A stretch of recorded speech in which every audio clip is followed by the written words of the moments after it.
patient. But you know, you can't rush a good thing, and we're here for a very good thing today. Before we start, I'm going to ask if everybody could come a little closer. I think everyone's friends here or soon about to be, and it would be really wonderful if we could all gather in a little. Watch out for the holes in the ground. That's great. Thank you so much. Well, as I said, welcome. We're all here today to celebrate the love and commitment between Abbie and Sam. And it's a pretty wonderful thing to see. And to start that, I'm going to invite Pastor Leonard to come up here and share some blessings.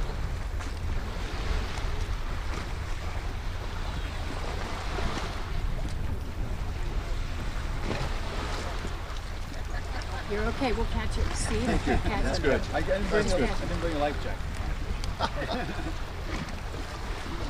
Well, Sam and Abbie, I'm going to be sharing from 1 Corinthians 13 today. Now, normally, this chapter has been viewed as the love chapter, and our granddaughter's wanting to compete with me here. So, however, I believe that if you look at chapter 13 in its actual context, we see that it's based upon service. And isn't that the best description of what love is? When we serve each other. It's when we see someone serving unselfishly and unconditionally that we recognize love most clearly.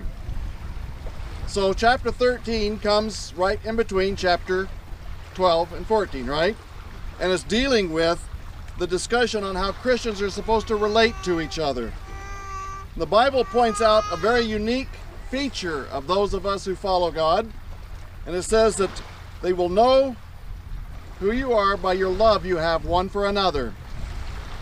Paul starts out like this. He says, if I speak with the tongues of men and of angels, but do not have love, I have become a noisy gong or a clanging cymbal. If I have the gift of prophecy and know all mysteries and all knowledge, and if I have faith so as to remove mountains, but do not have love, I am nothing. And if I give all my possessions to feed the poor, if I surrender my body to be burned, but do not have love, it profits me nothing. So when it's all boiled down, Paul says that without love, all those amazing, fantastic things mean nothing. Now, you can tell each other how much you love each other. You can say it 10 times a day or more. But if you don't practice with the servant spirit, it's meaningless. You can bring home flowers every day. You can prepare a 5-course meal at evening. But if there's not a genuine love that wants the very best for the other person, it's meaningless. In fact, you can even go to all kinds of seminars and workshops to know how to be a better spouse. But if you don't have a heart of servanthood for the other, there's not love. You've short-circuited the whole process. So how can we recognize true love? Well, verses 4 through 7 give us some insight. It says, love is patient. Love is kind and is not jealous. Love does not brag and is not arrogant. It does not act unbecomingly. It does not seek its own, is not provoked, does not take into account a wrong suffered, does not rejoice in unrighteousness, but rejoices with the truth. It bears all things, believes all things, hopes all things, endures all things. Now, if you practice those concepts, you'll never entertain thoughts that are contradictory to God's principles for marriage.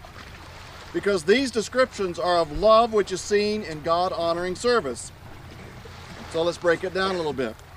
The word for patient refers to patience with people, obviously. And that would be with each other, husband and wife.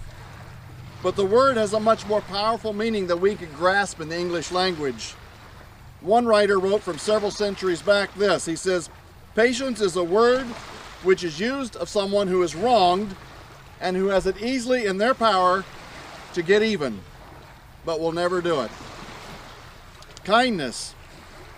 That's seen in your desire to be generous with each other in every area of your lives. And you won't be envious of the other person, or what blessings they may have, because the reality is, if you're one, if they're blessed, you're blessed. Not being proud or boastful means that neither of you needs to toot your own horn to get attention. If there's genuine love, you serve because Christ loves you and you want to show that love to your partner. It's not rude or self-seeking. Max Lucado has a wonderful book that I quote the title quite often in conversations. The title is very simply, It's Not About You. Because you always want to make sure the other person is honored above yourself. You seek their well-being before your own. It's not easily angered, and it keeps no record of wrongs. Always assume the best in each other. And if you feel wronged, give it to God. Let Him do whatever work He needs to do in your life and in the other person's life. Because if you hold onto your memory in these areas, Satan will use that for destructive purposes. Then we come to the part where Paul uses that neat adverb that nobody likes, always. Love always protects, even from the crashing waves. It always trusts. It always hopes. It always perseveres. So never second guess each other. Never assume anything negative about the other person. Don't assume that you know what their motives or intentions are. Always protect, trust, hope, and persevere. Many have heard me say on several occasions that there needs to be an absolute commitment to each other in obedience to God for all of life. I believe that in verses 8 through 13, you'll see that if you apply these principles in your marriage, you will have a marriage that will be a shining illustration of what it means to serve each other in love because of God's role in your lives. Listen to what he says. Love never fails. But if there are gifts of prophecy, they'll be done away with. If there are tongues, they will cease. If there is knowledge, it will be done away. For we know in part, and we prophesy in part, but when the perfect comes, the partial will be done away. When I was a child, I used to speak like a child, think like a child, reason like a child. When I became a man, I did away with childish things. For now we see in a mirror dimly, but then face to face. Now I know in part, but then I will know fully, just as I also have been fully known. But now faith, hope, love. Abide these three. But the greatest of these is love. Just the phrase, love never fails, carries with it that bright picture that if love is your motivation and you serve each other wholeheartedly and unconditionally, your marriage will not fail, but will succeed gloriously. So Sam and Abbie, may all that you say, may all that you do, and may all that you are be motivated by the love of God. Thank you.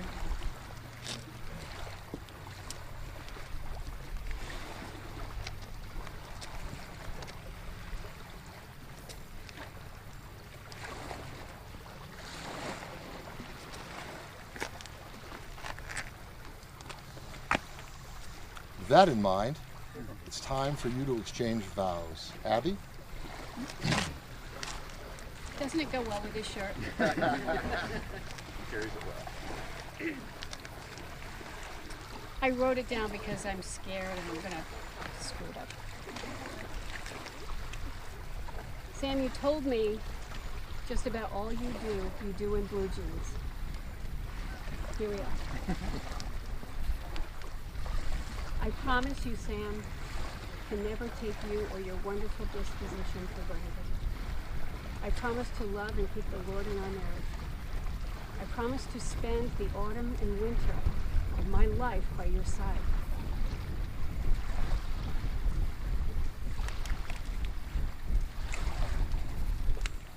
Loving. blah, blah, blah, blah, blah. You go, girl. Okay. Loving and caring for you, not only in the good times, but in the difficult times. I promise to nurture my own body and my own mind and soul, so that I can bring to the marriage the best who I am. So Sam, as I give you my hand, you hold it. You hold it forever.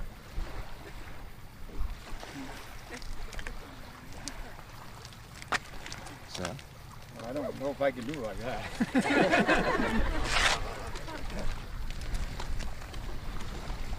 My sweet Abbie, when I first met you, I knew there was something special.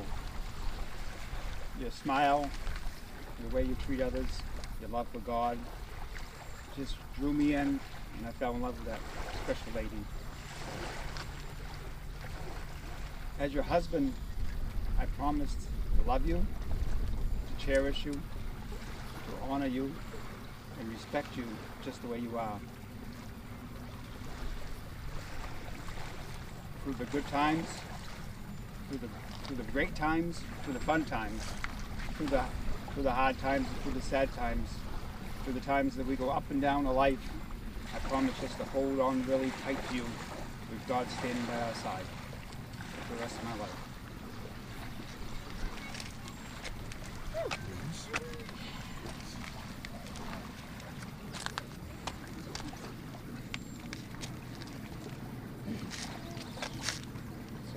Sam, you go first. Oh. You go first. You go first. You go first. Slide it right on her. Abbie, you can do the same.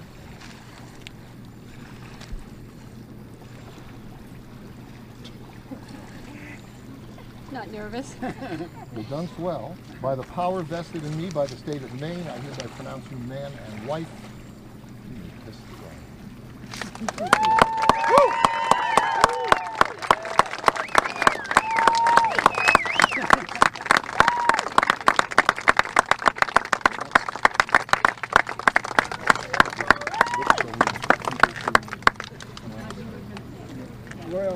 You're all welcome to come back to camp at Sibley Pond, and we'll have a good time and fun time and have food and fellowship, and we'll have on the way on the camp road is going to be really packed, but just try to find a place to park.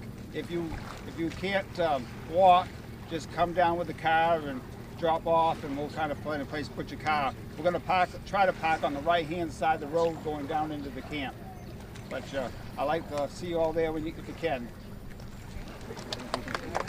Thank you for coming, everybody.